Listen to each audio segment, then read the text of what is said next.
we'll go ahead and get started. And I think I'm just going to kind of throw open the floor with some questions. And I think going from what my original idea with the kind of blurb on artist residencies, and I think has come up in the talks that you've both given, and I think specifically will be answered with you two as well, is how do we actually locate the artist within these residencies? And what are the expectations from an artist's point of view of the residency, and from the either institutional or the local authority point of view of how artists are expected to engage with a community, and what does that engagement really mean and entail? Yeah. Big question. Yeah. I like that idea of getting sucked into Switzerland. That was really nice, I thought. No, I guess, I mean, it's a nice job to tell, of course, but it's also, I think that was really true what you were saying, because you said so many artists, and I know a lot of artists actually that went to CERN, and architects and people that are not very directly related to the science, right? So I know that I think they're quite busy there with making facilities for artists. So, and I think that's quite fascinating, right? Because there's kind of there's then several disciplines that normally don't know each other so well. They now have to kind of think of other games, right? So in a way that's kind of, yeah, artists are getting sucked into Switzerland, but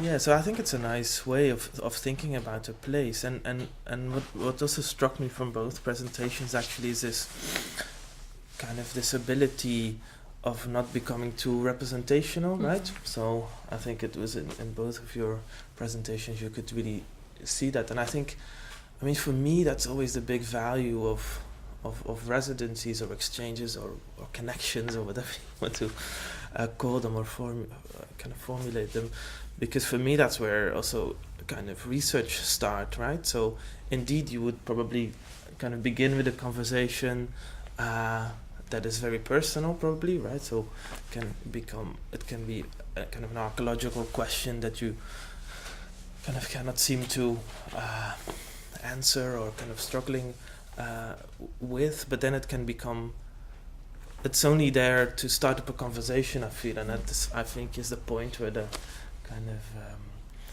exchange or residency can become so valuable, I think. So for me, if I think about residencies, and I've done them myself as well, but more from a curatorial point of view, and I think that might be different, and we can talk about that, but it's more that flip point where it can really become a source of knowledge, right, and a source of research, because I think that's in fact the residency is one of the only places left where you can still do that, because in many other forms of exhibitions or more kind of formal, if you will, projects, because we only seem to be able to talk nowadays about projects, then it's all kind of contained within financial constraints and all kinds of constraints, also content constraints that not always seem to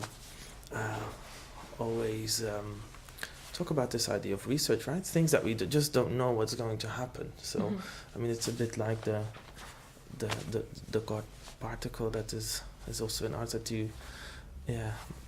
I mean, that's so great that you really don't know what's going to happen, right? So that there's a question of complete void in a way. So, yeah. But then from the perspective of either the institution or the local authority, for example, there often is an expectation of delivering something more specific or more tangible. Yeah. So in some respects, it's kind of at odds with what a residency is supposed to do. Like, and Chris, you were talking to me personally a little bit about how you were really excited that the focus of this particular residency really was about research, that it wasn't about producing something finalized that you would present to us today in 3 weeks. So maybe you want to.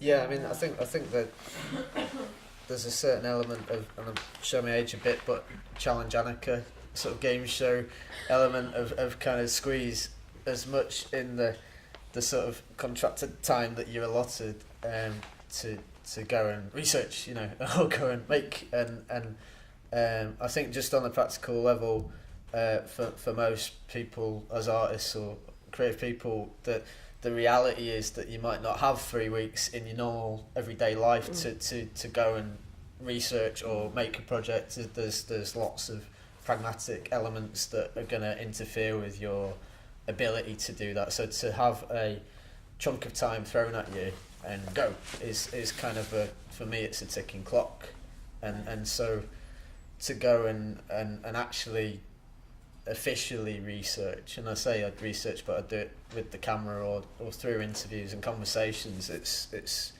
all about the experience, but just having a sort of start point and end point, and there's your time, and now you're allowed to be an artist, or you're allowed to be a filmmaker, or whatever it is you define yourself as. I think that's the value of it to me, that you're actually officially allowed to do what you should be doing all the time, but lots of things kind of always get in the way, whatever that's for, money, family, or relationships, whatever. Yeah, I mean, from my side of things, I worked in Durham for a long time in a regeneration events team, which obviously looked at kind of cultural programming from a very specific perspective. So I had very defined a very defined agenda, really, in terms of what they wanted this cultural programme to do for the city, essentially. And engaging with communities was a big deal, because in terms of change, they need, communication channels to be opened, and cultural events is a good way to do that, to profile the city as an interesting place to be, to attract business in, to attract tourism in, to kind of essentially achieve the ambitions, the economic ambitions, all these different types of things. So I think,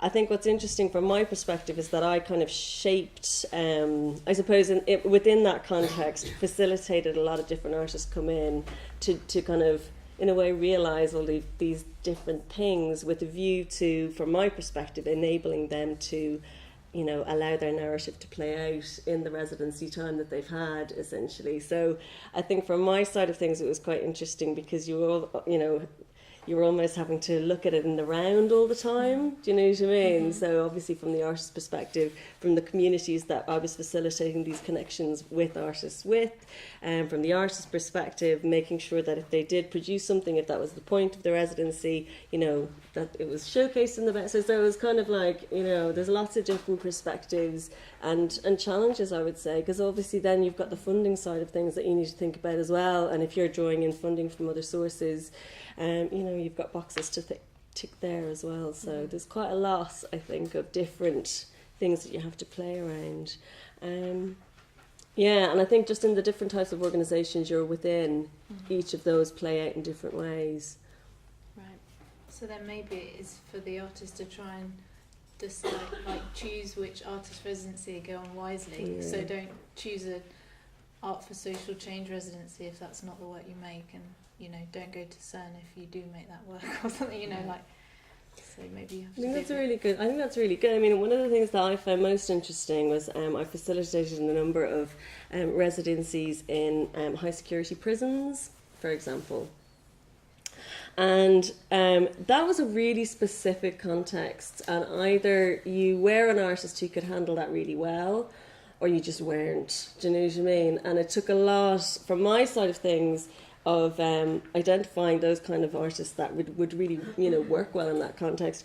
But also just from the prison side of things, from the context I was facilitating them to walk into, to make sure that the needs of them as an artist were being met on a very real level. And it was a lot of preparation and whatever.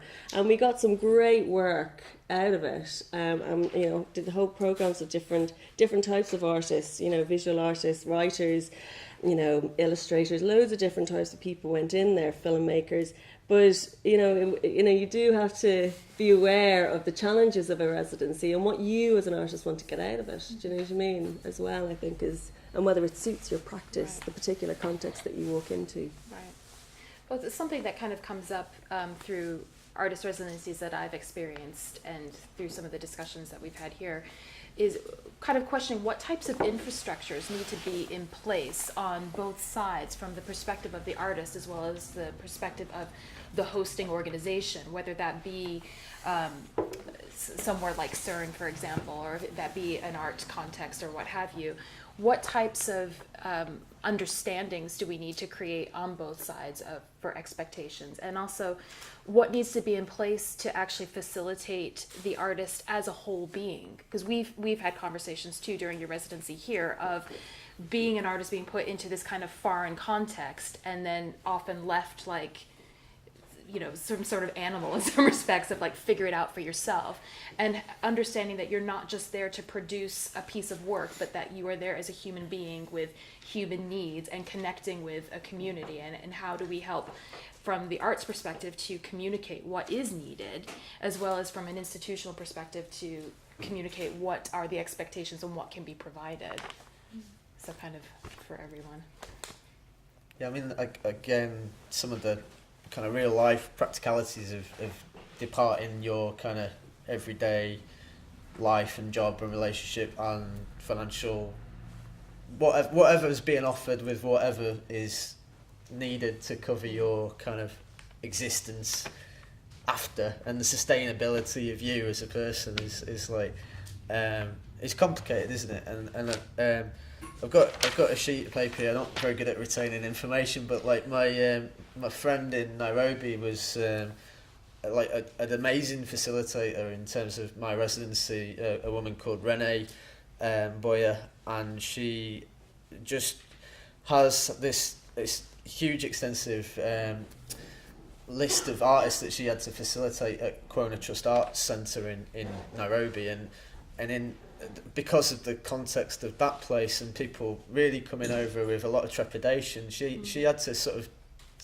take people by the hand, and that's me included, you know, and safety issues in Nairobi, like you can't just be left alone, you can't walk around the streets on your own at midnight, so as a host, I think she really, and they as an organisation really had to sort of take people and facilitate them for 2 or 3 months at a time, and that's lots of international residents all the time within that space. So there's a lot of responsibilities on the people that are hosting that, whether that's you in a prison checking the safety and making sure that there's not a condescending or patronising element for the people in the prison as well, right? But the kind of I don't know, just the kind of reality of being a human, like you say, isn't that you're not bestowed with all these kind of genius.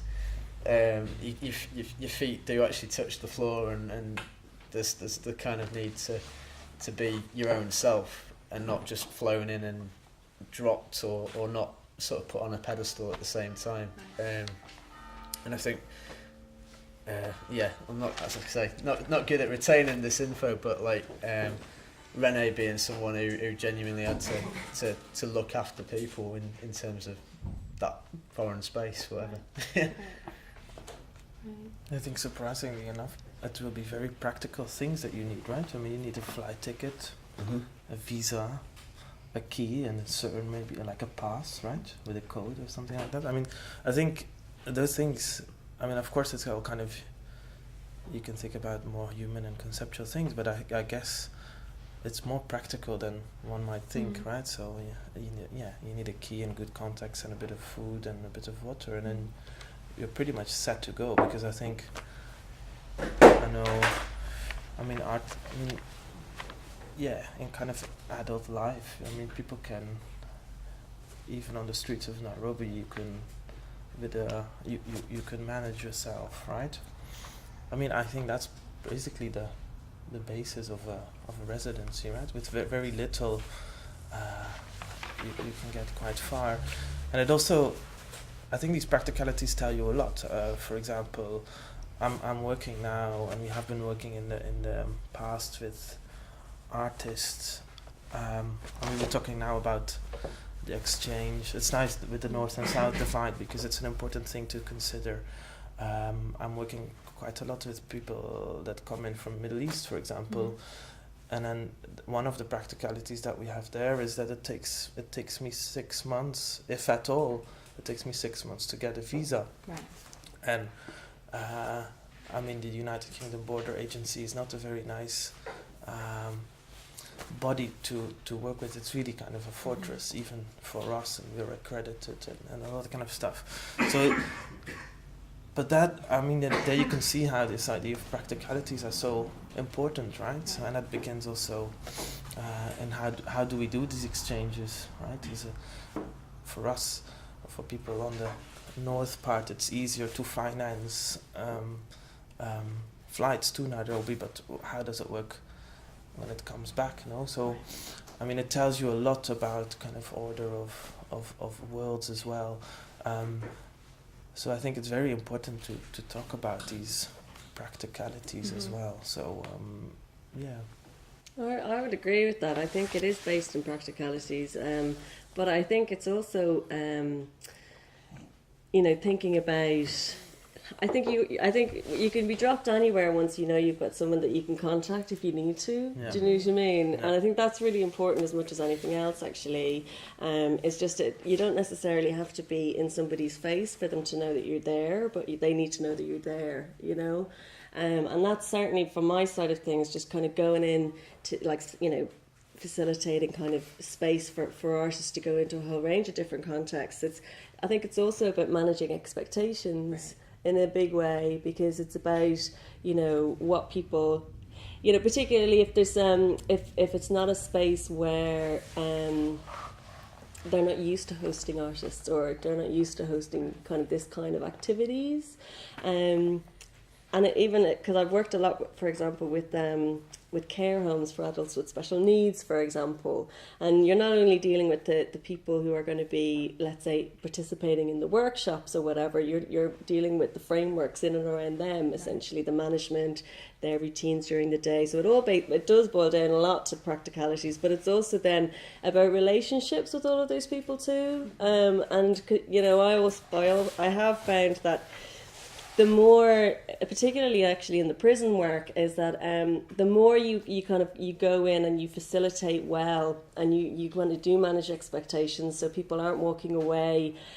feeling like they didn't get the most out of it, or whatever. If you do that well, the more you go in, the more ambitious you can be. Right. You know what I mean? So a particular project that we did for Lumiere Festival a couple of years ago was we'd done a series of smaller things, and then for the Lumiere Festival we'd taken over a whole library space and really pushed the boundaries of what we'd done before in the prison. And and it was kind of like a really wonderful kind of moment where the artist really felt like she had achieved a huge amount, because she had this massive piece of work in a space that never usually hosted that kind of work. But actually within the institution themselves, it almost, in a way that I think Lumiere did for the rest of Durham City actually, and for the people who are from the Northeast, allowed them to look in that space and look at that city in a completely different way and with completely fresh eyes, and really kind of light up with the potential of what might happen, which is the value of art in these spaces, and the reason why residencies, I think, are so important. Mm-hmm. Yeah, I thought there was also two nice moments in both of the videos or the works. I think one was with you, Chris, and they were both funny moments, because talking about translation and language and accents, right? And then the moment is, of course, I think it's one of the first moments of the video you showed, where he's talking in this obviously very thick accent that the guy doesn't have an accent, right? So that's one. I thought that was a nice.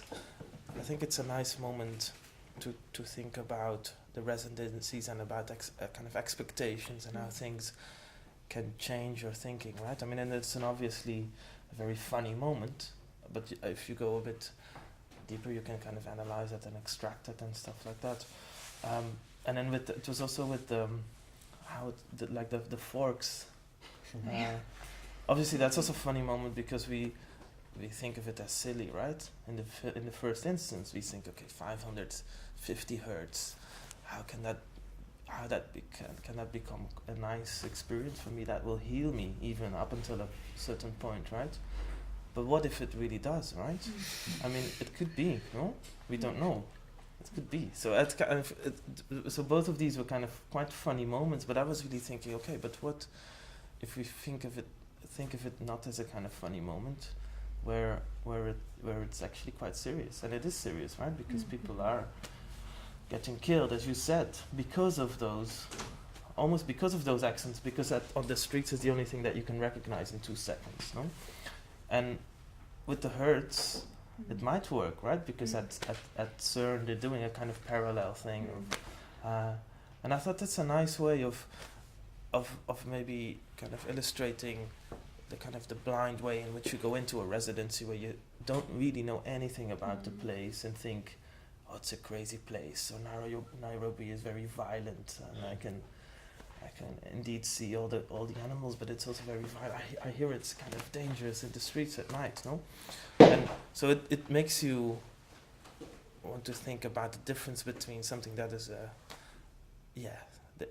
stuff that you've heard about, and then what is at the end of the residency comes out, right? It can be totally different language. So those were 2 moments that maybe you can talk a bit about those, if you feel that is a kind of same.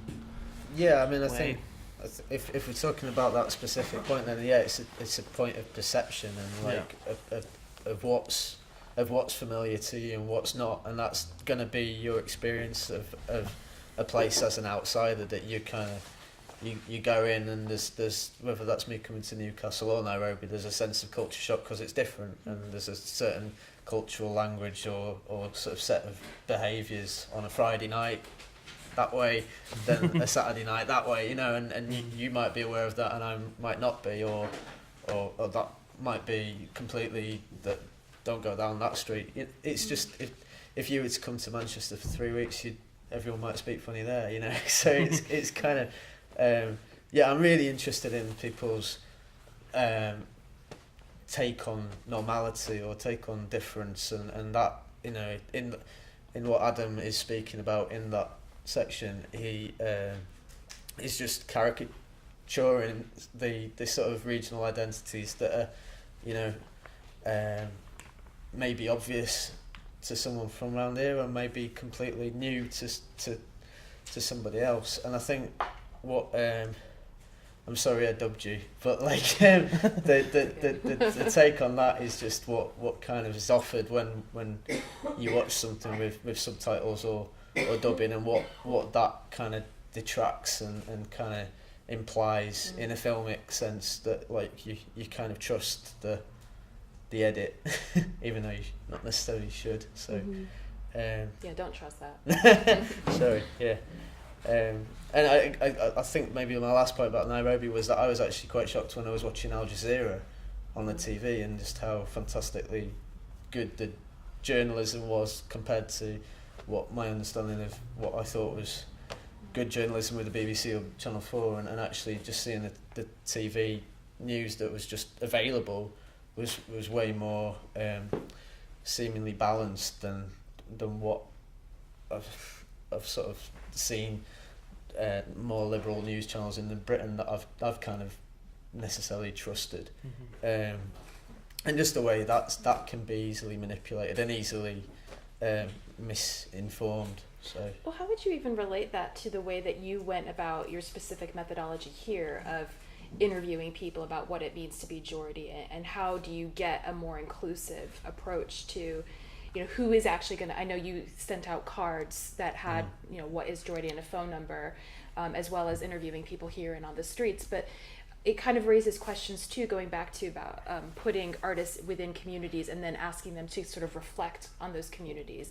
How do you use the residency or your practice as a methodology to be more inclusive and create more of a kind of broader perspective of what it means, in your case, to be Northern?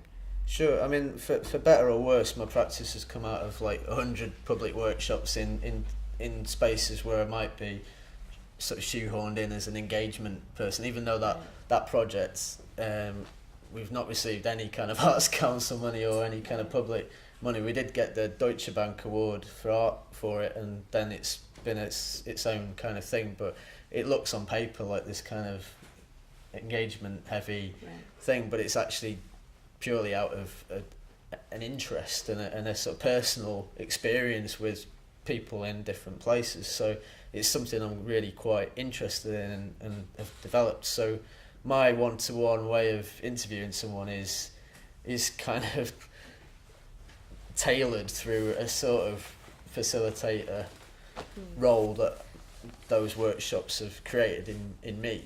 And so what I tried to do as an experiment, as research, if you like, whilst here was to flyer these kind of quite quickly put together postcards or flyers that were stuck in chip shops and takeaways, and Will and Charlie here at the New Bridge had a lot of kind of fun on Twitter, sending out to, who did you send it to? Gaza. Alan Shearer. Yeah. Did they respond? No. and it was an interesting kind of failure, if you like, to sort of not be directly involved in kind of luring out questions and having a kind of direct relationship with the people that the sort of intimacy of ringing up and leaving a message is quite something else to spamming something on Twitter digitally and not having to attach yourself to. So it was just an experiment for me to kind of try different strategies in engaging with a place, not directly, not physically or one-to-one, or having that close, relationship with the person on the other side of the camera from me. And I totally appreciate that being in front of a camera is slightly intimidating and can be, the way in which you present yourself is suddenly a lot more concentrated, and just trying out different ways to sort of get around that was something that I was genuinely trying to explore in the time here. I think one of the things that came out for me in the talks that you guys both gave was the fact that it was very much about the experience of physically being there as much as anything else, you know what I mean? And I think that's what, in lots of ways what residencies are about. It's about, physically immersing yourself in a place or for a period of time, and just kind of maybe wanted to draw a little bit on that from particularly maybe CERN, and just it's such an experience really to go.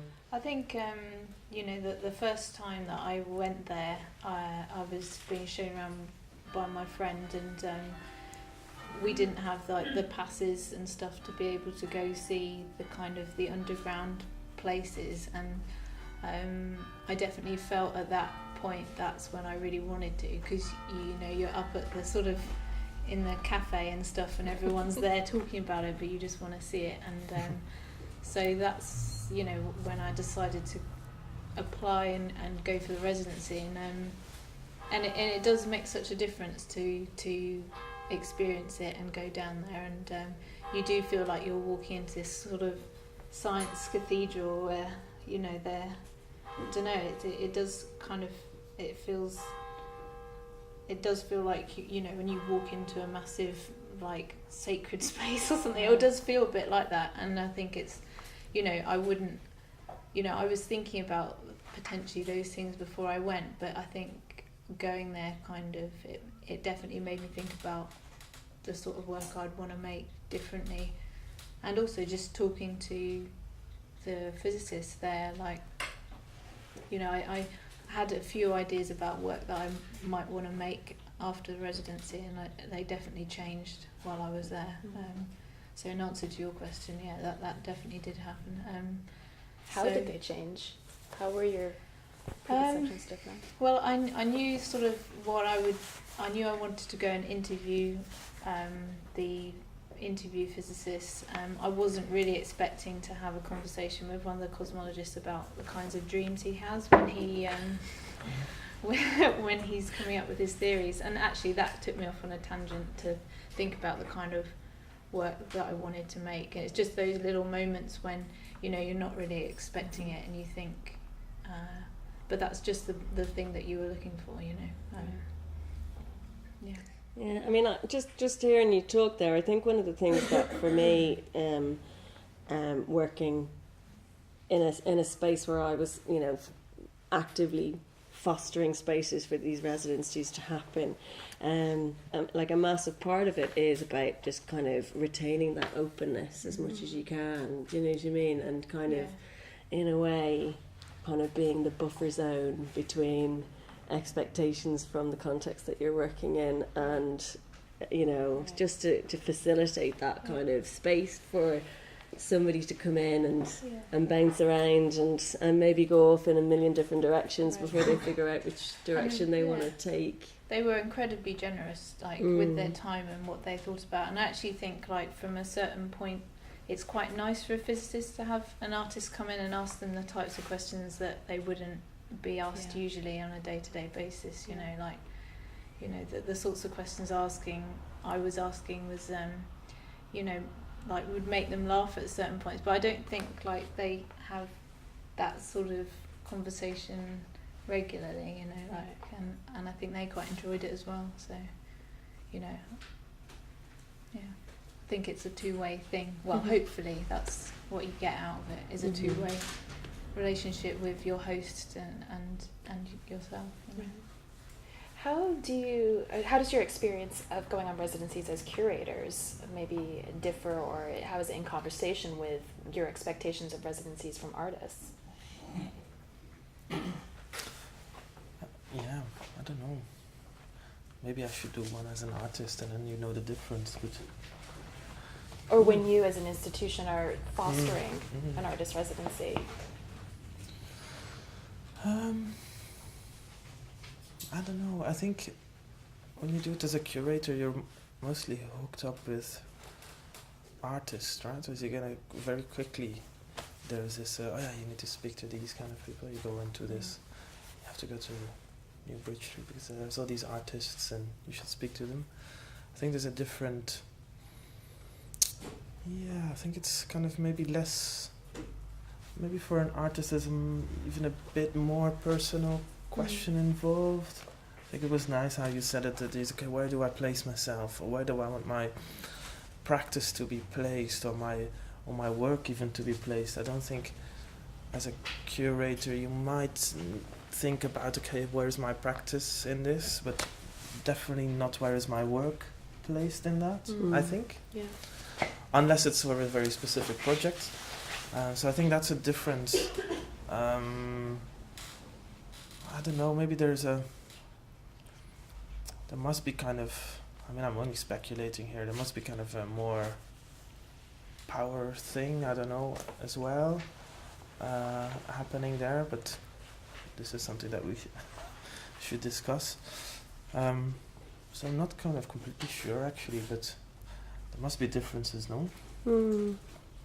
Yeah, I mean, I don't know, I've just come back from doing a professional certificate in curating in London last week, where we had 10 curators running around London speaking to all different organisations, big and small, about all their senior curators, talking about their curatorial strategies for the spaces and venues that they work within, everywhere from the V&A through to office spaces at the ODI, loads of different types of spaces. And I think it was just really, really interesting because there was one artist in the mix.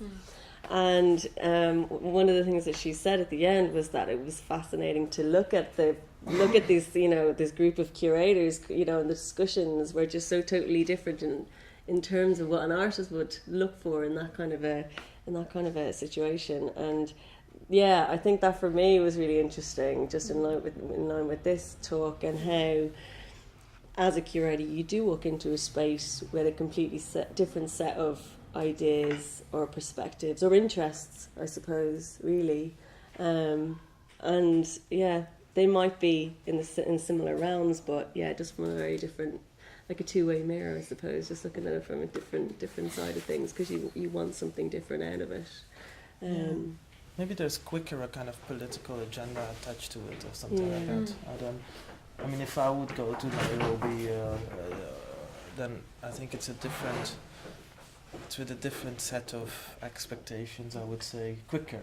I mean, not necessarily, but quicker, I think. And I think maybe an artist has a bit of a better position in order to choose if he wants to engage in a kind of political agenda or not, right? But I mean, and I think more often, obviously, curators are invited to come to a place and they say, okay, let's come to Kenya because then you can see what's happening in Kenya, right? So I mean, that happens, those things happen, and I think with an artist that's a different, I think the kind of relationship that you build as well, that you want to connect with when you go to a different place as well. You want to make relationships which potentially will last longer, which will kind of ripple out to further relationships, etc. So you kind of, I think, you go, well, from my perspective, I think as a curator you go out and maybe trying to extend a web in lots of ways, where I think maybe an artist, that's not necessarily a focus for you, and it's much more about the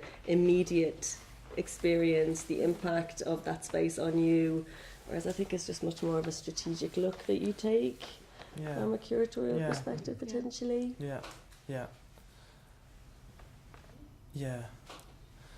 I don't like them so much, curatorial residencies. I think it's better to go as a curator to a writing residency, for example, or to go for a artist to a curatorial residency place. I think that would work much better, or a physician or an anthropologist to a art residency, which happens. I mean, they do exist, but that, I mean, they're much more exciting, I think, because then again you have this idea where people are surprised by their own discipline, right? So by their own practice, and I think, and then, I mean, then it becomes interesting. Otherwise, it's much more in the field of instrumentalization and which again I would acknowledge, but then I mean, it's not the most kind of exciting thing. I think so. I guess it's really kind of how do you facilitate the most unexpected thing that can happen. So Great. We've got time to hand over questions and answers to the floor. If anyone does anyone have any questions or comments, or your own experiences you'd like to share? Yeah. Rosalind, you know how you went underground? Did you time the residency? Did you know that it was going to be available to you? Did I time? Did you time the residency for when you were able to go underground? Yeah, basically I waited because the first time I went down was went there was in 2011, and I wanted to wait until going underground because that's where I wanted to. Happy accident then? No, it was really it was planned.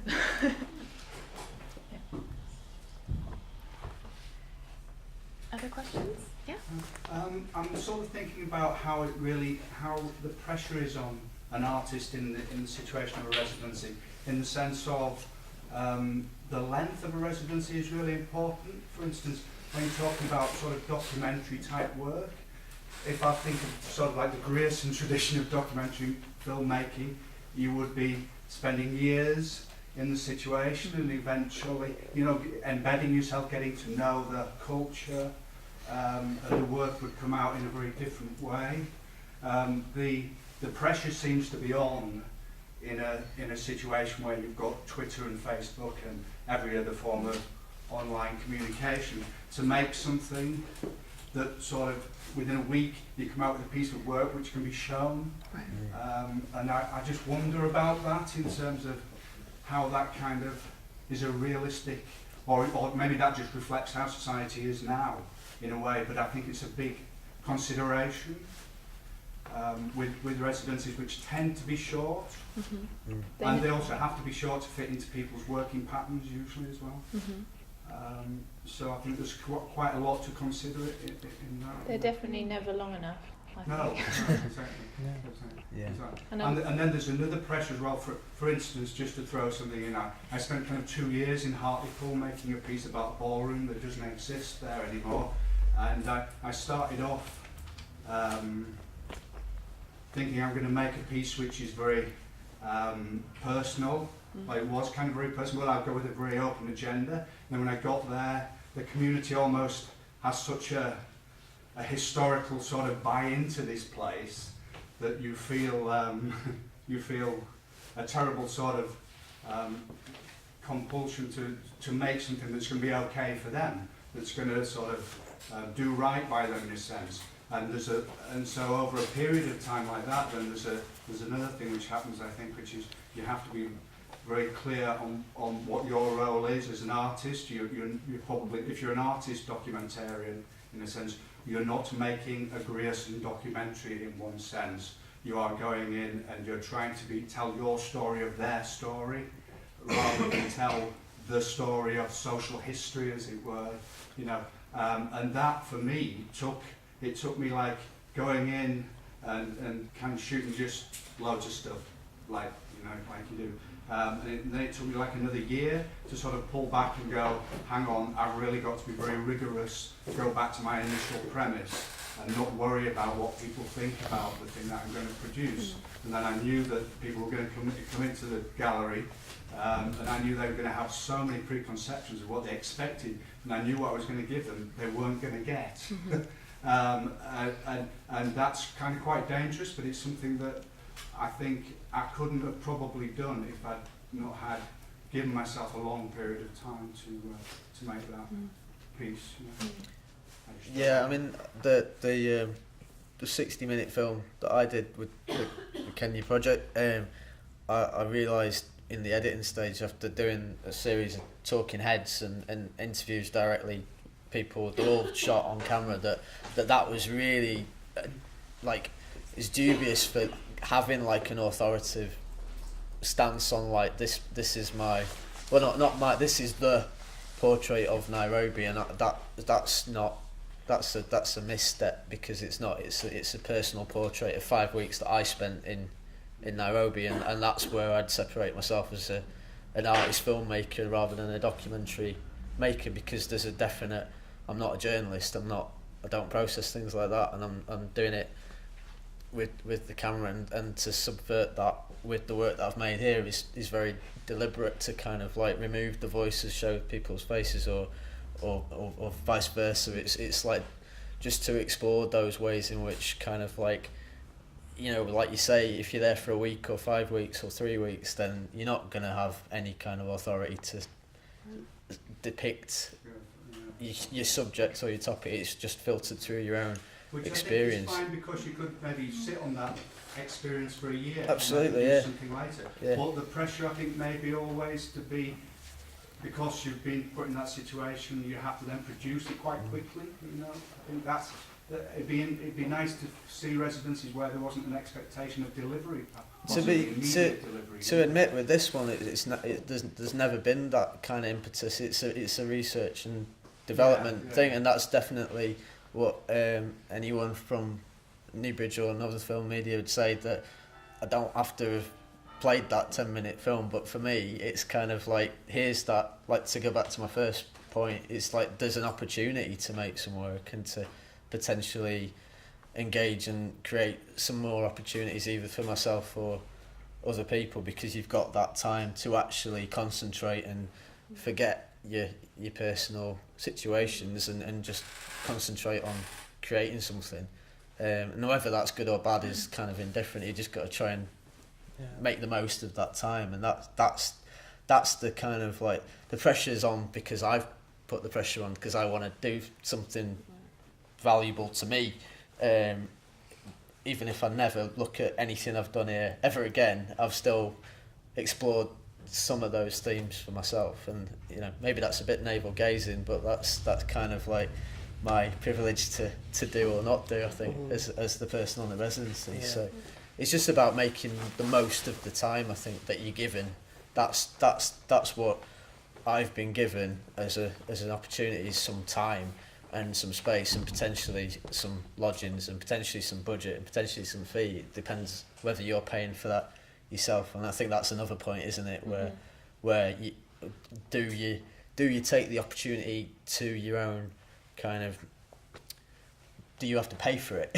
Financially, do you have to pay for it, or do you have to pay for it with your personal life, or do you have to pay for it with your own arrangements? And it can get really complicated depending on what else is going on. But the most thing that I think you can do once you do it is just run at it and make the most and rinse it dry for your own experience of making your own work. That's kind of what the best thing about it is, that you actually can forget about everything else, or try to, and actually make somebody work. Yeah, and I think there's also a responsibility for to give a kind of curatorial response to that, or an institutional response. I think there's a institutional, I hate to use the word, but institutional responsibility. In order, it doesn't stop with the residency, right? Because you are probably in contact with a lot of people still in Yep. Nairobi, and you have quite a good contact in CERN. And I think, then that's also the time where it becomes interesting. For example, I think we get something like 20 artists per year through the building. There's different residencies. Some are a month, a few are little than a month, and the longest is 6 months, for example. But the challenge is really, how do you keep in contact with these people and the artists that pass through your institute? And I think that's when it's becoming interesting, because in a few years, for example, when they do a residency, then it will happen sometimes that you work on a show or on a book or on a kind of, that there's something tangible to work with, right? So there's this delay in between the real residency and kind of projects or whatever. That is also very interesting. I think that's exciting, to keep in contact with people. That's a big challenge, right? Yeah. Especially now, because in institutes, like curators, they go from another place, they change their positions, the institute changes a constant, the artists, they move to different places, and they're mobile and nomadic and all that kind of stuff. But then how do you keep in contact with that?